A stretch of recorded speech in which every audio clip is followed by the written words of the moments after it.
Movendos on työkalu tehokkaaseen etävalmennukseen. Tämä video kertoo perusasiat palvelun käytöstä. Aloita palvelun käyttö kirjautumalla sisään sähköpostiisi tulleen linkin kautta. Kirjautumissivu kannattaa tallettaa selaimen kirjanmerkkeihin ja puhelimen kotivalikkoon.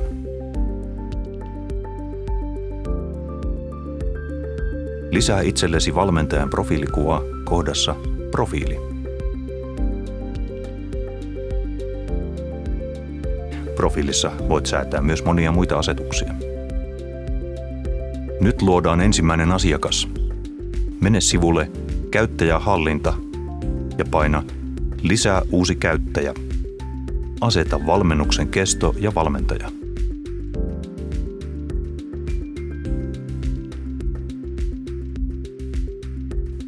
Lisää ainakin etunimi, sukunimi, sähköposti ja käyttäjätunnus.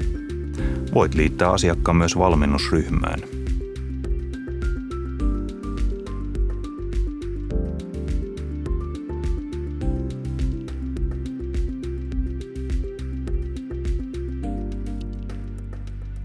Asiakkaasi saa sähköpostilla palvelun aktivointilinkin. Sähköposti lähetetään, kun tallennat tiedot. Voit lähettää aktivointiviestin myös myöhemmin.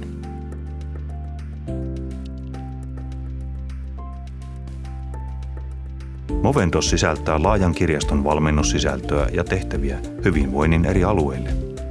Voit myös helposti luoda omaa sisältöäsi ja tallentaa sitä työkaluun. Tehtävien avulla luot yksilöllisiä valmennusohjelmia. Hakemistossa Tehtäväpohjat on valmiita pohjia erityyppisten valmennustehtävien luomiseen, esimerkiksi liikuntapäiväkirja, painonseuranta ja uusien tapojen omaksuminen. Tarjolla on esimerkkejä tehtäväpohjien käytöstä eri alueilta.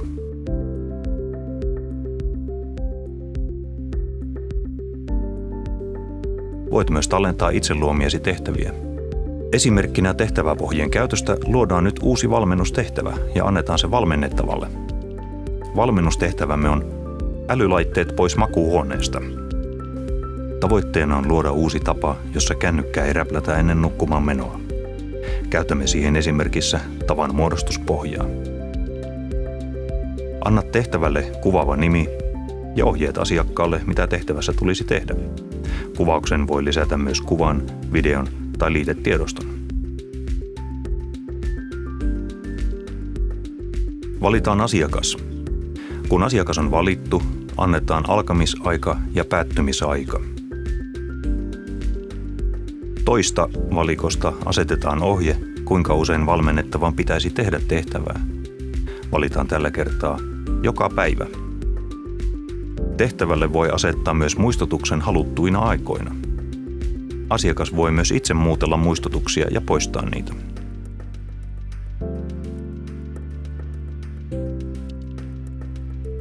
Näkymän esikatselusta näet, millaisena tehtävä näkyy asiakkaalle. Tehtävää luotaessa se voidaan samalla tallettaa myös tehtäväkirjastoon. Näin tehtävää voi käyttää myöhemminkin.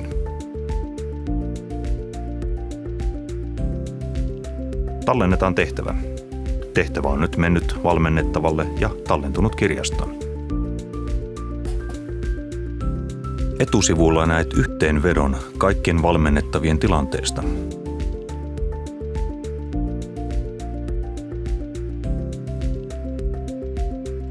Liikennevalo kertoo, onko valmennettava viime aikoina tehnyt aktiivisesti tehtäviään.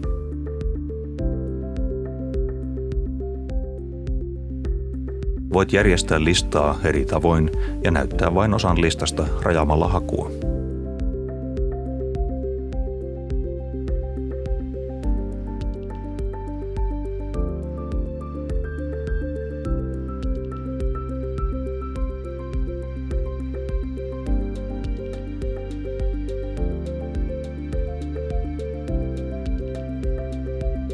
Katsotaan tarkemmin yhden valmennettavan tilannetta.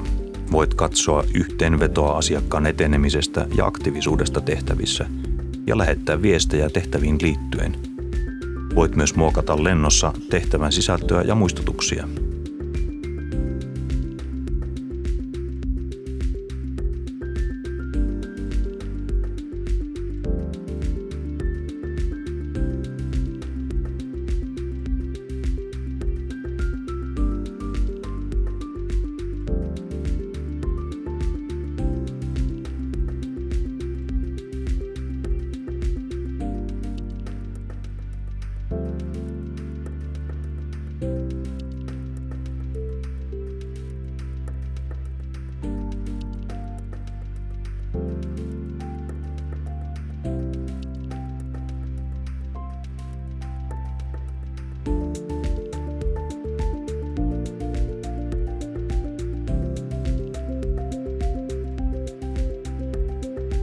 Uusia tehtäviä asiakkaalle voit lisätä myös suoraan tältä sivulta. On tärkeää, että valmennettavalla on tavoite. Tavoitteen voi asettaa joko valmennettava itse tai valmentaja. Voit myös kirjata omia muistiinpanojasi valmennettavasta. Näitä valmennettava ei näe.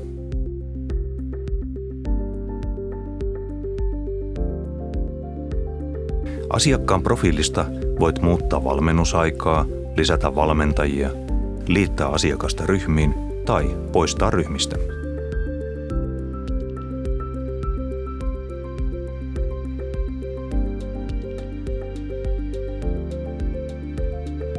Profiilissa voit myös säätää, mistä tapahtumista asiakas saa sähköposti-ilmoituksen. Voit myös lähettää asiakkaalle uuden kirjautumislinkin, jos salasana katoaa. Täältä asiakkaan voi myös poistaa.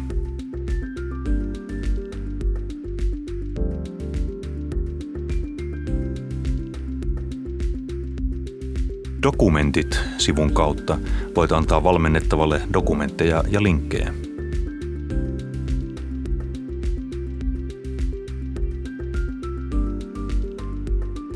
Viestit-sivulla näet yhteenvedon kaikista viesteistä ja voit lähettää viestejä. Klikkaamalla viestiketjua näet tässä ketjussa lähetetyt kaikki viestit ja voit jatkaa keskustelua uudella viestillä.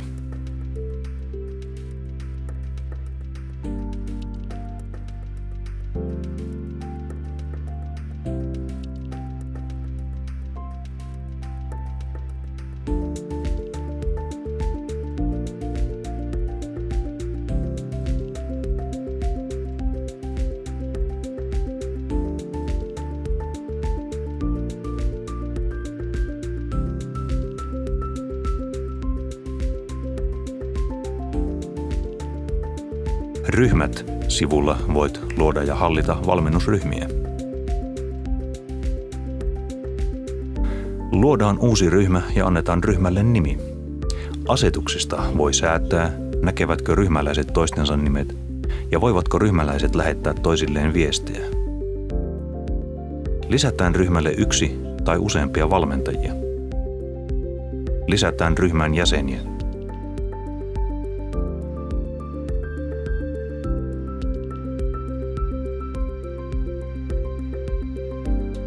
Ryhmät-sivulta voit muokata ryhmien asetuksia, lisätä ja poistaa valmentajia ja valmennettavia. Voit myös antaa koko ryhmälle tehtävän.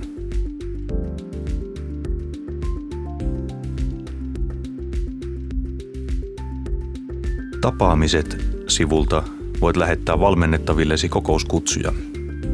Movendoksessa on myös sisäänrakennettu videopuheluominaisuus. Nyt olemme käyneet perusominaisuudet läpi. Valmentajan oppaasta saat lisätietoa palvelun käytöstä ja tehtävien soveltamisesta. Hyvää valmennusta!